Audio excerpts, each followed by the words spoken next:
Hello everybody, Junaid Gill this side. हमने ये जो कोर्स स्टार्ट किया है प्राइवेट लेवल का, इसमें ये आज दूसरी वीडियो है जिसके अंदर हम टोटल हम ए टू जी हम स्टेप्स को देखेंगे कि एक पूरा रोड मैप हमने एक बनाया हुआ है जिसमें हम देखेंगे कि कैसे हम फर्स्ट स्टेप से लेके आखिर तक हम कैसे एक अमेजोन पे प्राइवेट लेवल हम लॉन्च करते हैं। तो पहले जो है हमें जो कि हमें सबको पता है कि हम सबसे पहले प्रोडक्ट रिसर्च करनी है। प्रोडक्ट रिसर्च करने के बाद हम जो है प्रोडक्ट को बेसिकली चेक करने के लिए हम उसकी जो है प्रॉफिट मार्जिन वगैरह कैलकुलेट करते हैं। उसको जो है उसकी डमी लिस्टिंग करके देखते हैं। डमी लिस्टिंग का मतलब होता है कि प्रोडक्ट गेटेड है कि नहीं है, ठीक है। तो ये जो चीज़ें बेसिकली जो लॉन्च करने से पहले हम कुछ चीज़ें चेक कर रहे होते हैं उसे हम प्री लॉन्च हम स्टेज कहते हैं कि उसमें हम बहुत सारी चीज़ें चेक कर रहे होते हैं। जब हम ये चीज़ें देख लेते हैं कि भाई हमारे हमारे प्रोडक्ट बिल्कुल ओके है, हर एक चीज़, ना कोई उस पर पेटेंट ना कोई उस पर ट्रेडमार्क है, कुछ नहीं है, प्रॉब्लम नहीं है अगर कोई, तो हम क्या करते हैं कि हम उसके बाद हम सोर्सिंग वाले स्टेप पे जाते हैं। सोर्सिंग का मतलब होता है कि आप सप्लायर ढूंढते हैं अपने प्रोडक्ट की मैन्युफैक्चरिंग के लिए। अब जब हम सोर्सिंग हो जाती है उसके बाद हम क्या करते हैं कि हम जो है हम प्रॉफिट मार्जिन कैलकुलेशन फिर से करते हैं। एक दफ़ा हमने प्रोडक्ट जो है प्रॉफिट मार्जिन कैलकुलेशन हमने प्रोडक्ट हंटिंग के स्टेज पे की होती है, लेकिन तब हम सिर्फ एस्टिमेशन के साथ चल रहे होते हैं। लेकिन जब हम सोर्सिंग के बाद हम प्रॉफिट मार्जिन कैलकुलेशन करते हैं तो हमें हमें पहले से रेट मिल गए होते हैं सोर्सिंग टाइम पे सप्लायर्स के साथ कि वो हमें फॉर एग्जांपल $1 का हमें यूनिट देंगे या 20 सेंट्स का यूनिट देंगे। तो हम वहाँ पे हमें पूरी कॉस्ट हमें पता होती है, तो हम यहाँ प्रॉफिट मार्जिन कैलकुलेशन बड़ी एग्जैक्ट कर सकते हैं, ठीक है। तो ये हम दोबारा से प्रॉफिट मार्जिन कैलकुलेशन कर ली। उसके बाद हम सैम्पलिंग करेंगे। सैम्पलिंग का बेसिकली मतलब ये होता है कि जो जो हमने सप्लायर शॉर्टलिस्ट किए होते हैं, जो बेस्ट सप्लायर्स होते हैं उसको हमने शॉर्टलिस्ट कर लिया होता है। फॉर एग्जांपल 3-4 सप्लायर हम पर आ जाते हैं, तो उनकी हम प्रोडक्ट्स जो होती हैं, जो उनकी जो उन्होंने हमें फॉर एग्जांपल हमें इन्वेंट्री बना के दे दी है, तो उसके हम सैंपल जो हैं अपने ही अपने क्लाइंट के एड्रेस पे हम शिप करवा लेते हैं और उसको हम मैच करके देखते हैं अपने कंपेटिटर की प्रोडक्ट के साथ जो कि हम अमेजोन से ऑर्डर कर लेते हैं, ठीक है। तो उसको हम कहते हैं सैम्पलिंग, क्योंकि हमने क्वालिटी हमने जज करनी होती है कौन सा सप्लायर सबसे अच्छा है और हमारे क्राइटेरिया पे आता है, तो हम उस स्टेज को कहते हैं सैम्पलिंग स्टेज। जब सैम्पलिंग हो जाती है तो उसके बाद हम फाइनलाइज करते हैं सप्लायर को कि भी कौन सा सप्लायर सबसे अच्छा है। तो वो जोन सा भी हमारा सप्लायर हमारे क्राइटेरिया पे आ रहा होता है, उसकी बेस्ट क्वालिटी होती है, हमारे कंपेटिटर से मैच करती है, तो हम उसको फाइनलाइज कर लेते हैं और उससे कॉन्ट्रैक्ट कर लेते हैं। अच्छा, तो अब क्या होता है कि अब जब हम फॉर एग्जांपल सप्लायर हमने ढूंढ लिया है, तो अब हमें जाहिर सी बात है कि हमें ब्रांडिंग करनी है। हमें जो अपना ब्रांड हम बनाना चाह रहे हैं उसका हमें लोगो चाहिए, उसका हमें स्लोगन चाहिए कि भी वो क्या हम बेसिकली प्रॉमिस हमारा ब्रांड क्या कर रहा है। तो उसके अलावा हम पैकेजिंग चाहिए। तो ये जो बेसिकली जो हम सारे स्टेप्स हम कर रहे होते हैं, तो ये बेसिकली ब्रांडिंग का एक स्टेज आती है जहाँ पे हमने पैकेजिंग वगैरह बनानी है, क्योंकि मैन्युफैक्चरिंग अगर हमने करनी है तो हमें जाहिर सी बात है पैकेजिंग की डिज़ाइन की ज़रूरत है। तो हम वो बेसिकली ब्रांडिंग जो है होती है, वो हम पैकेजिंग डिज़ाइन और हर चीज़ को हम कह रहे होते हैं कि ये ब्रांडिंग स्टेज है। उसके बाद हम जब हमारे पास हर चीज़ आ जाती है तो हम मैन्युफैक्चरिंग के लिए अपने उस सप्लायर को जो फाइनलाइज किया हो तो उसको कह देते हैं कि भी अब ये ला जो है तू इन्वेंट्री इतने इतने यूनिट्स हमें मैन्युफैक्चर कर दे, ठीक है। तो वो जो बेसिकली जो हमें क्वांटिटी है, कितने हम यूनिट चाहिए, वो हमें यहाँ पे प्री हंटिंग स्टेज में हम कैलकुलेट कर लेते हैं, ठीक है। अच्छा, अब हमने जब मैन्युफैक्चरिंग का हमने उसे हमें कह दिया तो उसको 30% हम अपफ्रंट दे देते हैं और हम उससे कहते हैं कि मैन्युफैक्चरिंग कर। अच्छा, जब मैन्युफैक्चरिंग हो रही होती है उस दौरान हम काफ़ी सारी चीज़ें पैरेलल लेके चल रहे होते हैं, क्योंकि हमें फ्री तो बैठना नहीं है। तो हम क्या करते हैं कि हम तब ट्रेडमार्क अप्लाई कर रहे होते हैं। हम पेटेंट अगर हमें चेक करना है तो पेटेंट भी अप्लाई कर रहे होते हैं। फोटोग्राफी और वीडियो एड्स के लिए हम एक सैंपल हम उसको भेज रहे होते हैं फोटोग्राफर को जो हमने प्रोफेशनल हायर किया है, ठीक है। उसके बाद हम लिस्टिंग को हम बेहतर कर रहे होते हैं, लिस्टिंग ऑप्टिमाइज कर रहे होते हैं। प्री लॉन्च हम स्ट्रेटजी बना रहे होते हैं कि हमने मार्केट में कैसे एंटर होना है, पेनिट्रेट कैसे करना है, मार्केट में कैसे सक्सेसफुल होना है, तो वो कर रहे होते हैं। तो काफ़ी सारी चीज़ें हम जो है ना पैरेलल लेके चल रहे होते हैं। ये सारी चीज़ें पैरेलल लेके चल रहे होते हैं जब मैन्युफैक्चरिंग हो रही है और शिपिंग हो रही है, ठीक है। अच्छा, अब जब फॉर एग्जांपल मैन्युफैक्चरिंग के कुछ आखिरी कुछ दिन रह जाते हैं तो हम क्या करते हैं, लेबलिंग करते हैं। लेबलिंग का मतलब होता है अपनी प्रोडक्ट पे बारकोड लगाना। अब बारकोड हम कहाँ से लेते हैं, बारकोड लेते हैं हम अमेजोन के सेलर सेंटर से, जो कि हमने लिस्टिंग बनाई है उधर से ही हमें बारकोड मिल जाते हैं और हमें हमारा शिपमेंट प्लान बन जाता है, जो कि हमें जो है हमने अपने सप्लायर को देना होता है। सप्लायर जो है प्रोडक्ट लेबल प्रोडक्ट के ऊपर लगा देता है और जो शिपमेंट लेबल्स होते हैं वो मास्टर कार्टन जिनके अंदर सारे यूनिट आते हैं वो कर्टन्स पे लगा देता है, ताकि जब अमेजोन के पास जाए तो अमेजोन को पता हो कि ये इस बंदे की या इस लिस्टिंग से रिलेटेड ये इन्वेंट्री आ गई है। तो वो बेसिकली ऑटोमेट करने के लिए वो लेबल लगाए जाते हैं। तो लेबलिंग स्टेज गुजर गई। अच्छा, अब लेबलिंग जब हो जाती है तो उसका मतलब है कि हमारी प्रोडक्ट रेडी है। अच्छा, अब ये प्रोडक्ट रेडी हो जाती है तो अब जाहिर सी बात है हमें नहीं पता कि हमारी प्रोडक्ट की क्वालिटी क्या है, ठीक है, अच्छी बनी है कि नहीं बनी, हर चीज एज इंस्ट्रक्शंस बनी है कि नहीं। तो क्या होता है कि अब आता है पार्ट आता है इंस्पेक्शन कंपनी का। जो इंस्पेक्शन कंपनी होती है वो थर्ड पार्टी समझ लें कि एक बड़ी लेजिटिमेट एक कंपनी होती है जो कि जाती है हमारे बिहाफ पे सप्लायर के पास और हमारी इन्वेंट्री को जाके चेक करती है कि इसमें कोई डिफेक्ट तो नहीं है। तो जब डिफेक्ट चेक हो जाता है, कोई प्रॉब्लम नहीं आती, तो वो क्या होता है कि वो हम कहते हैं अपने सप्लायर को कि हम तो ये 70% तरह पे कर देते हैं। 70% पे करता है तो वो इन्वेंट्री शिप कर दी जाती है हमारे जो है फ्रेट फॉरवर्डर के पास।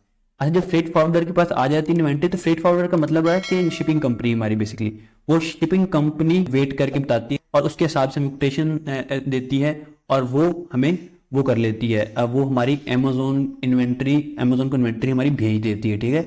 तो आप वो डिपेंड करता है, आप एयर शिपिंग करा रहे हैं, सी शिपिंग करा रहे हैं, तो टाइम वेरी करता है, ठीक है। अच्छा, शिपिंग स्टेज के बाद अब आ गया है स्टेप वो जब हमारी इन्वेंट्री पहुंच गई है, ठीक है। तो जब इन्वेंट्री पहुंच जाएगी तो जैसे ही हमने पीपीसी चलाई है हमारी, क्योंकि हमने जो बेसिकली जो ये प्री लॉन्च स्टेज थी इसके अंदर ही हमने पीपीसी वगैरह बना ली थी, हमने एड वगैरह सेट कर ली थी, ठीक है। तो हम क्या करेंगे कि हमारी जैसे ही हमारी जो इन्वेंट्री पहुंचेगी तो सेल स्टार्ट हो जाएगी। जैसे सेल स्टार्ट होंगी तो अब हमारा अब एक ही मेन जो है फोकस होगा वो होगा रैंकिंग, मतलब हमारी लिस्टिंग की रैंकिंग, हमारे कीवर्ड्स की रैंकिंग, फर्स्ट पेज पे हमारी प्रोडक्ट कैसे आए, ठीक है। तो उसके लिए हम बहुत सारे काम करेंगे, पीपीसी चलाएंगे, हम गिव अवेज देंगे। गिव अवेज का मतलब होता है फ्री लोगों को कहना कि भी हम तुझे पैसे दे देंगे वापस, तू जो है ना हमारी प्रोडक्ट हमारी ऑर्डर कर ले। तो उसके लिए जो है हमें हेल्प करते हैं प्रॉक्सी मार्केटर्स, ठीक है। प्रॉक्सी मार्केटर्स के पास एक ऑडियंस होती है जो कि हमारी प्रोडक्ट बाय करती है और हम उनको बाद में हम पेपाल से पैसे वापस कर देते हैं। तो गिव अवेज करने से हमें जो है समझ लें कि एक सेल्स वेलोसिटी मिलती है, हम पीपीसी से सेल्स वेलोसिटी मिलती है, तो हमारी प्रोडक्ट रैंक होने लग जाती है, ठीक है, फर्स्ट पेज पे।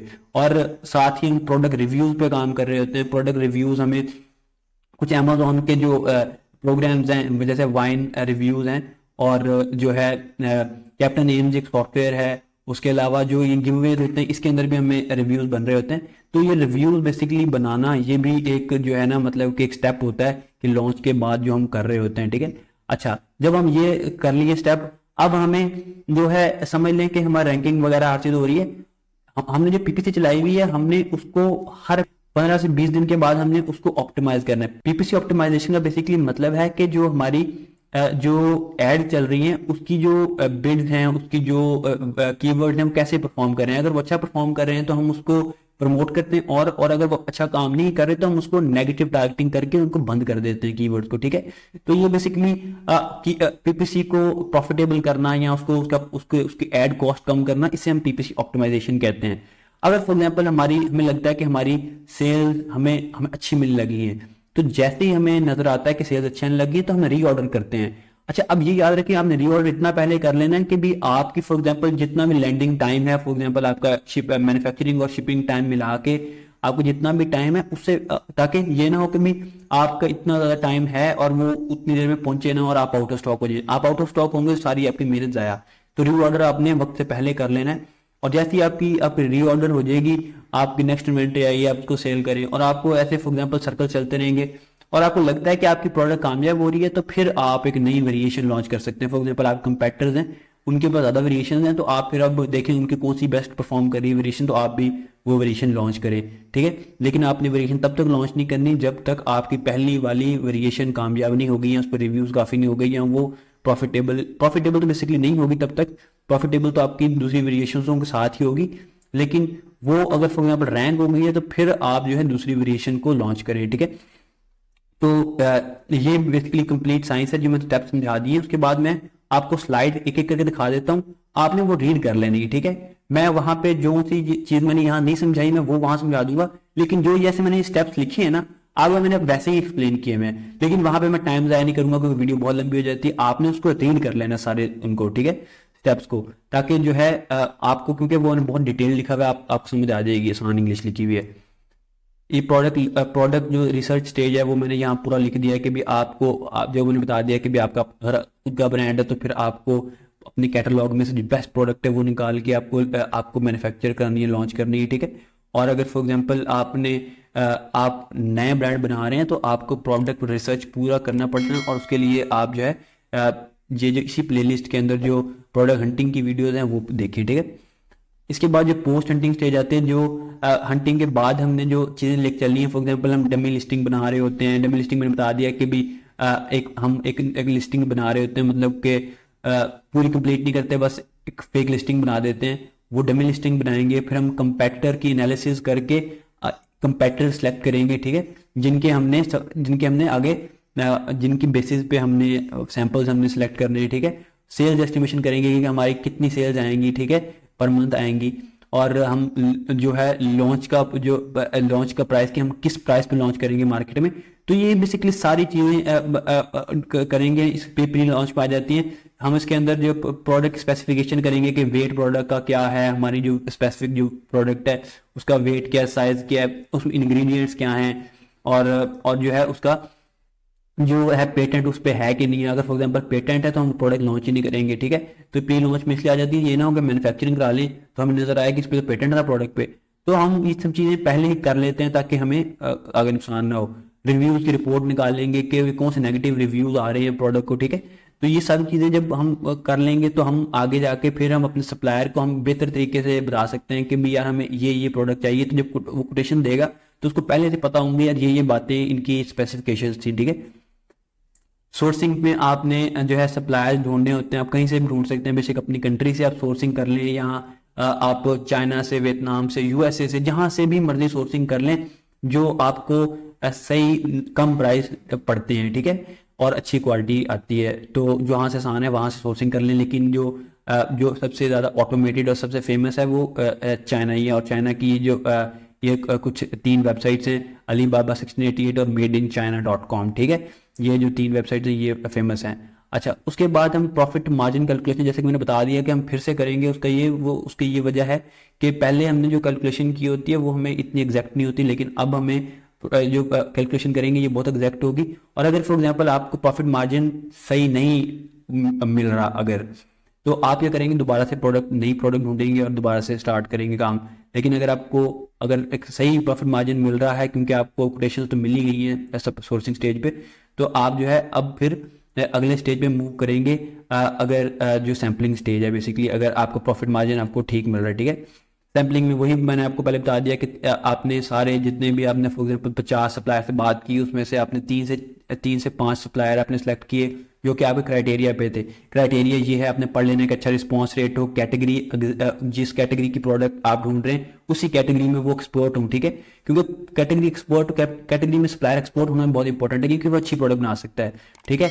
उसके पास ट्रेड इंश्योरेंस हो, अलीबाबा ट्रेड इंश्योरेंस हो, ठीक है। उसके बाद वो वेरीफाइड सेलर हो, उसके पास 3 जेम्स हो, ठीक है, और वो गोल्ड सप्लायर हो। ये सारा क्राइटेरिया अगर है उसके पास तो वो अच्छा सप्लायर है, और वो अगर अच्छे रेट दे रहा है तो वो उसको आप शॉर्टलिस्ट कर सकते हैं। और वो शॉर्टलिस्ट करके आपने सैंपल अपने जो है ना आपने शिप करवाने हैं अपने क्लाइंट को या खुद को। और वो जब आपके पहुंच जाएंगे तो आप क्या करेंगे कि उसके बाद आपने अपने जो आपका जो आप कंपैक्टर है उसकी जो आपने ऑर्डर करवाई हुई है अमेजोन से आपने प्रोडक्ट, तो आप उसे कंपेयर करके देखेंगे कि आपके कौन से सप्लायर की प्रोडक्ट मैच करती है जो है इस वाले हमारे कंपैक्टर के साथ। तो वो फॉर एग्जांपल आपका सप्लायर, अगर फॉर एग्जांपल सप्लायर 1 में अगर आपका मैच कर गया तो आप सप्लायर 1 को आप जो है ना सेलेक्ट कर लेंगे, और उस सप्लायर को सिलेक्ट करके सप्लायर 1 को आप अब उसका कॉन्ट्रैक्ट करेंगे।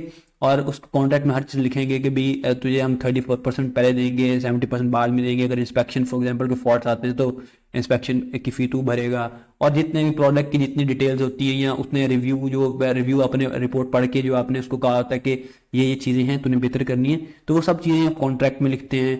और हर चीज़ उसमें ही होती है ताकि वो साइन वगैरह आप इसलिए कॉन्ट्रैक्ट करवा लेते हैं ताकि कल को आप अलीबाबा को बता सकें कि भी हमने ये चीज़ें पहले ही बताई हुई थी। अगर ये फॉर एग्जांपल अगर इसने अगर अगर ये लिखी हुई इनके साइन हुए पड़े हैं तो आप हमें रिफंड बैक करें हमारे पैसे, तो कॉन्ट्रैक्ट बहुत इंपॉर्टेंट होता है। अच्छा, ब्रांडिंग स्टेज में बता दिया कि पैकेजिंग वगैरह और जो हर चीज़ होती है वो ब्रांडिंग स्टेज पर आ जाती है। आपको एक जो है एक एक्सपर्ट हायर करना पड़ता है जो आपके लिए पैकेजिंग वगैरह बनाता है। वो पैकेजिंग आप जब बन जाती है, लोगो वगैरह बन जाता है, आपकी जो है ब्रांड पेजेस बन जाते हैं, तो आप वो जो है इंफॉर्मेशन दे देते हैं सप्लायर को, जो वो मैन्युफैक्चरिंग स्टार्ट करता है। मैन्युफैक्चरिंग स्टेज पे वो 30% आप उसको पे कर देंगे, और उसको जो है आपने मैन्युफैक्चरिंग जब हो रही है तो आपने क्या करना है, उसको उससे कंसिस्टेंट आपने उससे वीडियोस मांग लेनी करनी है उससे, ताकि उसको जैसे फॉर एग्जांपल अगर क्या पैकेजिंग बन गई है तो पैकेजिंग की वीडियो मांग लें, ताकि आपको पता हो कि ये ना पैकेजिंग गलत बना दी उसने। एक बार ऐसा हुआ था, हमारी पैकेजिंग की सप्लायर ने लंबी सी बना दी थी, तो वो बेसिकली जो फॉल्ट्स आते हैं ये चीज़ें आपने साथ साथ नोटिस करते रहना। ये ना हो कि आपको 20 दिन बाद पता चले कि उसने गलत कर दिया, तो आपने साथ साथ ही आपने चीज़ें वो करनी है, ठीक है।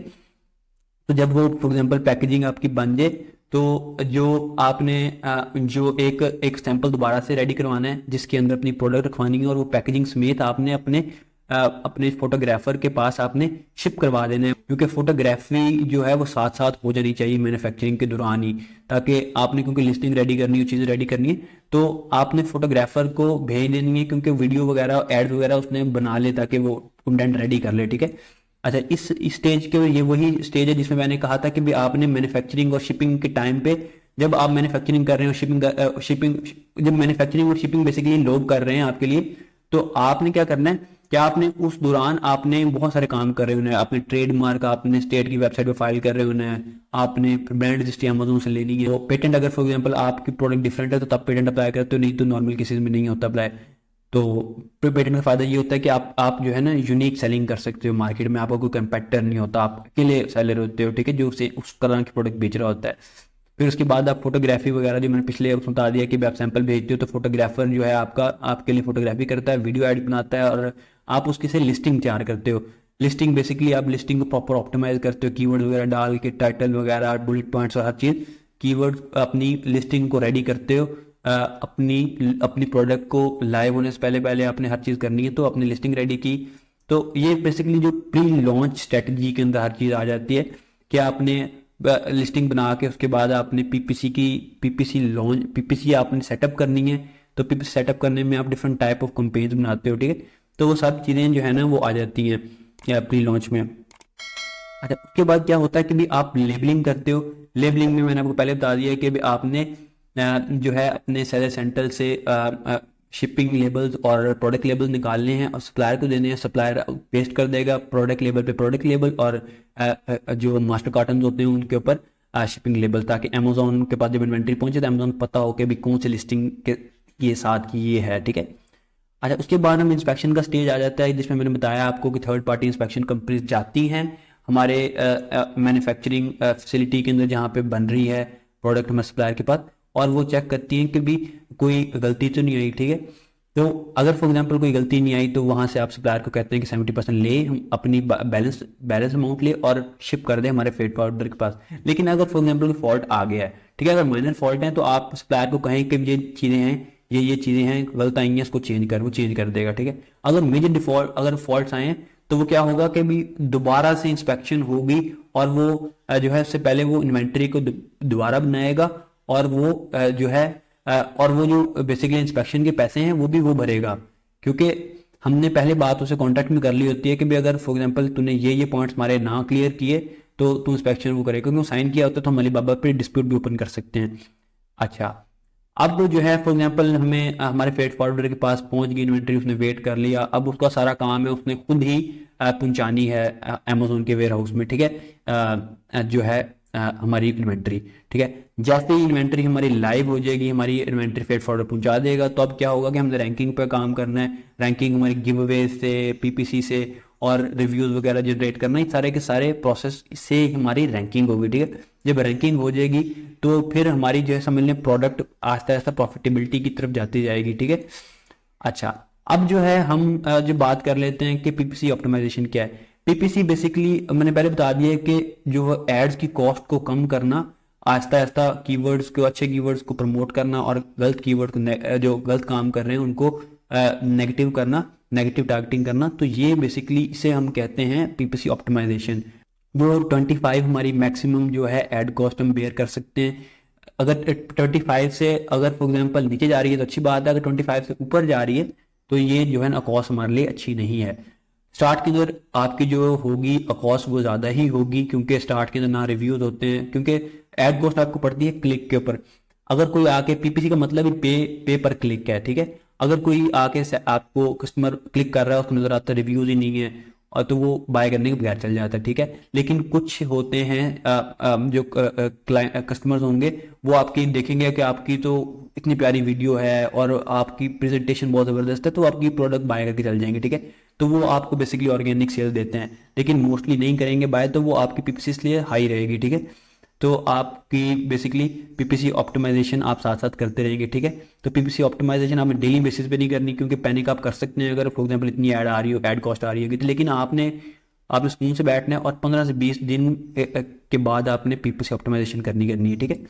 अच्छा, रीऑर्डर करेंगे आप अगर फॉर एग्जांपल आपकी बहुत अच्छी अगर सेल्स जा रही है, ठीक है। और आपने ये याद रखें कि बहुत वक्त पहले आपने रीऑर्डर कर लेनी है। ये ना हो कि भी आपकी इन्वेंट्री खत्म होने लग रही हो, आपकी कैलकुलेशन खराब हो जाए, कि भी आपको लगता हो कि यार, क्योंकि आपको लैंडिंग कॉस्ट और अपनी सेल्स वेलोसिटी को याद रखना है। लैंडिंग कॉस्ट आपकी होगी मतलब आपकी मैन्युफैक्चरिंग टाइम है और आपका जो शिपिंग टाइम है +15, मतलब आपका इतना टाइम जितनी देर के अंदर आपकी इन्वेंट्री पहुंचती है अमेजोन के वेयर हाउस में मैन्युफैक्चरिंग से लेके पहुंचने तक, वो जो टाइम होता है वो आपने याद रखना है। और आपने देखना है कि सेल्स वेलोसिटी कैसे है, ठीक, क्या जा रही है। उस हिसाब से आपको एस्टिमेट लग जाएगा कि भी आपको कितनी देर में आप आउट ऑफ स्टॉक होने वाले हैं, तो उससे पहले आपने रीऑर्डर करवा लेना है, ठीक है। अगर आपको लगता है कि आपकी लॉन्च सक्सेसफुल हो रही है तो अब आप एक न्यू वेरिएशन लॉन्च कर सकते हैं उसी प्रोडक्ट की, या आप रिलेटेड प्रोडक्ट लॉन्च कर सकते हैं उसी कैटेगरी में, ठीक है। तो यही था complete steps Amazon private label के। मैंने उम्मीद करता हूँ कि मैंने बहुत अच्छे तरीके से समझाया होगा। Thank you so much for watching, stay tuned. और कोई क्वेश्चन हो कमेंट कर दिया करें, मुझे इंस्टाग्राम मैसेज कर दिया करें। और अगर ये आपको for example power point slide चाहिए तो मुझे इंस्टाग्राम मैसेज कर दे, मैं आपको ईमेल कर दूंगा, ठीक है। Thank you so much for watching. The हाफिज़।